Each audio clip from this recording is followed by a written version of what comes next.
For lesson 79, guess what? It's like the worksheet we did. It's similar to that, but the factor trinomials that are going to have a GCF factor involved. Okay, so this is kind of like number 5 on the worksheet that I gave you on the Friday that had the 3, that mystery 3 that showed up, 2 different possibilities. Anytime you're factoring, guys, the first thing that we have to always look for is a GCF. So if we're factoring completely an expression, we must always look for a GCF first. Now, what we started with when we started factoring at the very beginning was GCF factoring. We've been doing it since Unit 3, where you take an expression and you find the common factor, and then you have to take that GCF out of the expression. We use GCF factoring to simplify fractions. We've done a lot of different things with GCF factoring. So this expression is a trinomial, but is it a quadratic trinomial? Why not? Because it has x to the 4th, right? So we haven't talked about how to factor x to the 4th things. X to the 4th is not going to factor as 2 linear factors. It would factor differently. But what do you notice about all 3 of these terms? They all have a factor of at least x squared, right? So I can take out an x squared, and when I factor out the x squared, what am I left with? X squared plus 5x plus 6. Carson, pay attention, buddy. X squared plus 5x plus 6. Come on, focus. You're off track. You hadn't even written this down. What is going on? This is on recording for the whole world to hear on YouTube. Yes, sir. Is it really? Yeah. Is this on YouTube? Yeah.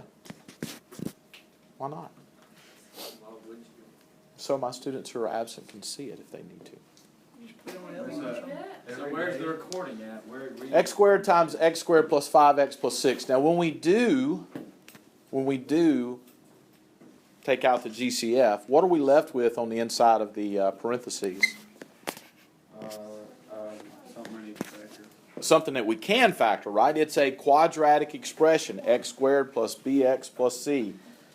All right, what are the factors of 6 that add up to be 5? 2 times 3. 2 and 3. 6 and 1 add up to be 7. Negative 6. Negative 6 and 1 multiply to be negative 6. What we have here is a positive 6, and it has to be the only way x plus 3 times x plus 2. Now that expression is factored completely. All right. You wouldn't have immediately, you couldn't factor this first thing as this. I mean, you just wouldn't be able to factor this beginning expression as this without first taking out this GCF. All right, so what we're doing is adding a step to the beginning of our factoring process. This one's pretty obvious. Sometimes it may not be. Sometimes the common factor might be 3.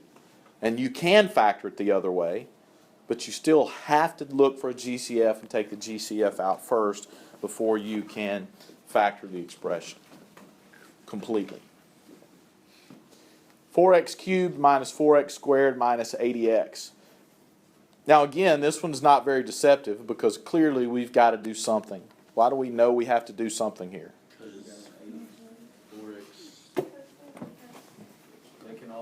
Because there's the cube, right? We haven't factored cube. Cubic expressions don't factor the same way as quadratic expressions do. But what do you notice about all 3 of these terms? They all have one x. They all have a 4 as a factor, and they all have an x as a factor. So I can factor out the 4x. When I factor out 4x, what am I left with? X squared minus x minus 20. Now, what am I left with when I take out the 4x? I'm left with a quadratic trinomial, second degree trinomial, x squared plus bx plus c. I can factor that by finding the factors of which number? Negative 20. Find the factors of negative 20 that add up to be negative 1. What are those factors going to be? Negative 5 and 4. Negative 5 and Positive 4. positive 4. Okay? Now we can do quick check of these, and it's never a bad idea to do that. Remember, these two products have to add up to be that middle term. And they would be. Negative 5x plus 4x is going to equal negative 1x. Negative 5 times positive 4 is negative 20. And x times x is x squared. Everything is accounted for. One thing you do have to remember, guys, is that this factor can't be left behind. It must be included as part of your answer. So your answer has to include all of this. All right? Pretty easy? All right, let's make it a little bit more complicated. This doesn't look more complicated, does it? What does it look like? It looks really simple, as a matter of fact. We need to. This looks more simple. Why does this look more simple? Because it's already in quadratic form.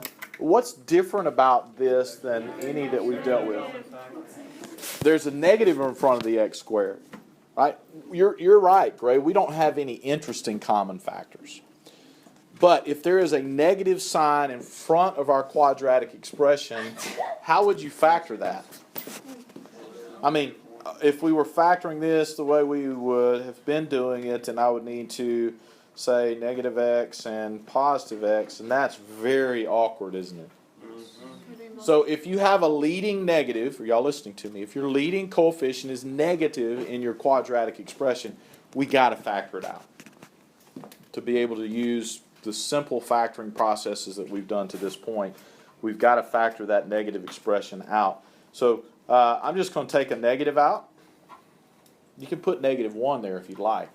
Or we can just put a negative sign in front of the parentheses. It distributes the same way.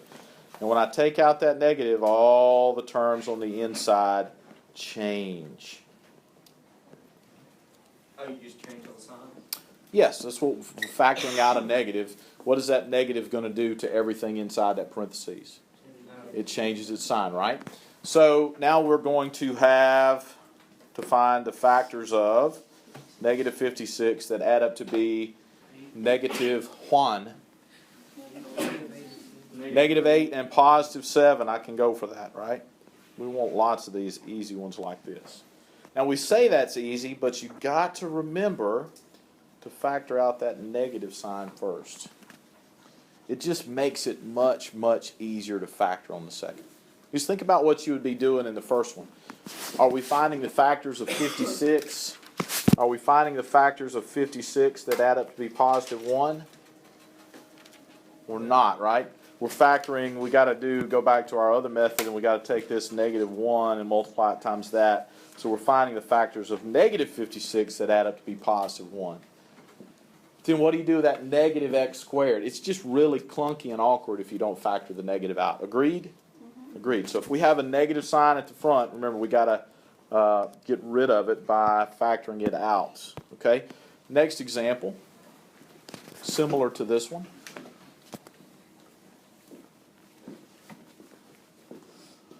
Now, sometimes we may have a trinomial that the only thing we can do is take out a GCF.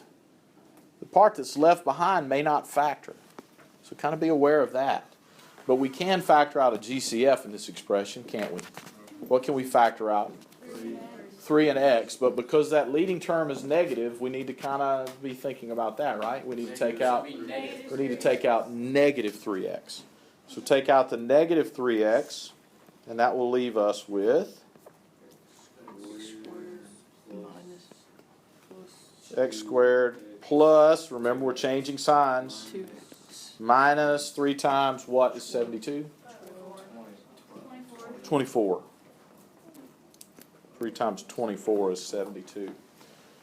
Now it's a much easier proposition on the inside of that parentheses, right? What are the factors of negative 24 that add up to be positive 2? 2, 12 and 10 and something. 2 and 12. 2 and 12 would be 10. No, think a little longer. You're thinking. You just haven't landed on the right thing. 6 and 4. 6 and 6 and 4. what kind of 6 and negative 4? 6 and negative 4 because we need it to be positive 2x.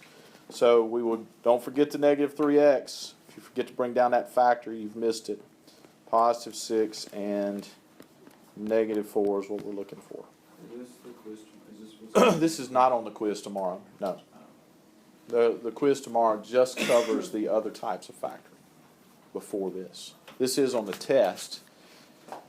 I'll try to kind of remember to give you a hint on the test since this is like the lesson before the test. I'll remind you some on this first test as we're moving forward. All right? Let's look at one that's a little bit abstract. Now what's different about this one is we have these two variables involved. Bx to the fourth plus 9bx cubed plus 20bx squared. Now, you can kind of see some things that are going to be taking place here, right? We can take out a bx squared. I've got a 20 and a 9, so I'm already thinking 5 and 4 would work to factor this. But I can't factor it the way it is because it's fourth powers, cubes. There's a b in the mix. All that's got to come out, right? So we can take out the bx squared. And that leaves us with x squared plus 9x plus 20. Now that's a problem that I would bet every person in the room could get right on a quiz. Every person in the room from this point could get this right. What are the factors of 20 that add up to 9? 5 and 4. This one's all nice and positive. Positive 20, positive 9. So it works out really nicely. X plus 5 times x plus 4. Right, 5x plus 4x is 9x. 5 times 4 is 20, and x times x is x squared. Everything works the way we want it to work, and this is our final answer. Your answer must include the GCF. It must include the GCF that we took out at the very beginning of the problem. All right? That one's too much like the last one. Let's try this one. Now, what do we want to do first here? What do you see that we need to do first? We need to put it in standard form, right? So we want that p squared term to be first because eventually we're hoping that we have a quadratic that we can work with. And I think we will because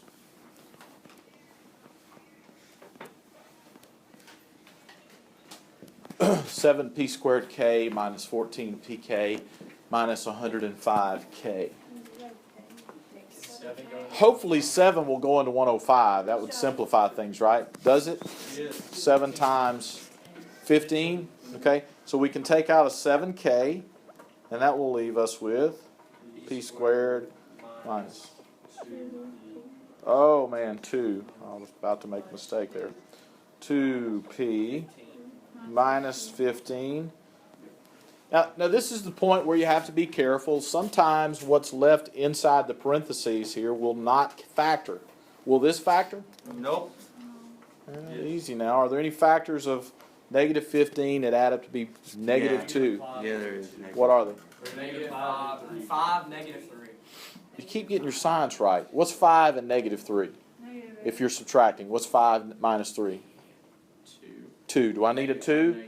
So you got to make sure that your factors give you the correct sign on that middle term. So and positive 2. That's correct, Ray. Negative 5 and positive 2. So 3. After you factor them, Thank you. and they can't factor anymore, do we just... After they can't factor anymore, then we are factored completely, and so we're done. It's just like prime factorization, right? You take out one thing at the beginning, and then you have to take out factor those pieces until we're done factoring. Now, we will do some a little bit later in the class that may have another level. We may factor these into two things that could be factored further. All right? 5, we're going to skip that one. Now, let's do a little abbreviation on our homework. I want you to do lesson 5 for this assignment. sorry, less than 70. Is this 8? This is 79. Less than 79. Just do A through G and 1 through 15. What about less? In less than 78, I want you to do page 513, A through I. Okay, now it may ask you some questions related to some things that look really unfamiliar to you. No, I think you can do it. So do A through I. This is vertical asymptotes and horizontal asymptotes. Thank you for not monitoring. All right? Any questions? No. So these will be due tomorrow. Hey, great job today, guys.